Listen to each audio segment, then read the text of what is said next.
Nailahan na ang duha ka mga langyaw nga gikitahong naghasi sa usa ka pribadong establishmento sa barangay Mactan atong Hunyo 27. Kaso batok sa mga langyaw gihanay na. Si Luan Merondina sa report. Kini ang video nga gipost sa usa ka netizen sa gingong pagpanghasi sa duha ka mga langyaw sa usa ka dakong establishmento sa barangay Mactan, Hulyo 27, pasado alauna sa kadlawon. Nag-viral ang naasoyng video ug lakip ang Mactan Police sa mga nakakita sa video nga napasa-pasa na online. Ang naasoyng video ang gibasihan sa Mactan Police sa pagsubay sa identity sa duha ka mga langyaw. Ang cause ani sa pag-skandal nila kaning mga lesbian na ditong lugar then nakaila po tong mga lesbian na iyang murag misunderstanding nito nila. So mo to'y naghatag ang info sa gwardiya ngalan ani ni mga Chinese. Then aside from that,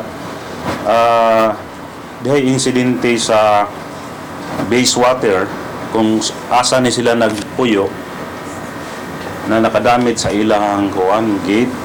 Giila ang mga suspitsado nga sila si Chen Hui Huan ug Zhen Chun, mga Chinese nationals. Gisusi pa sa kapulisan kung nanarbaho ba ang duha dinhi sa Sugbo o mga bakasyonista lang. Naigaingon na trabaho ni diri sa Newtown, then nangayo tag mga information ang mga kuan dito management ni dinay man na wala sila trabaho wala sila tao na yun ani nagtrabaho.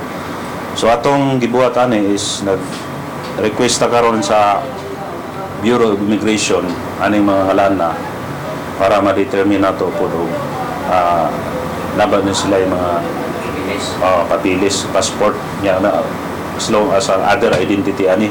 Matud sa hepe sa Mactan Police, malaumon siya nga makigalayon kanila ang management sa pribadong establishmento diin manghasi ang duha ka mga langyaw, ilabi na kay nakuhaan usab sa CCTV sa dapit ang panghitabo. Ang atong girelayan man gud ang video ra sa concerned citizen. Mas nindot tong na ay extract copy sa footage nagikan sa ilang CCTV para maka-execute po sila gapidabit para mapuno nato og file sa kaso. Nahanay na sa Mactan Police ang kasong alarm and scandal batok sa duha ka mga langyaw. Hayan karong adlaw gikatakda na kining iduso ngadto sa Fiscal's Office. Bisan pa man kun moatras ang management sa pribadong establishmento sa pagsangat og reklamo, apan desidido na ang Mactan Police sa pagpasaka og kaso batok sa duha ka mga langyaw. Uban ni Renante Quiñones, Luan Merondina, Balitang Besda.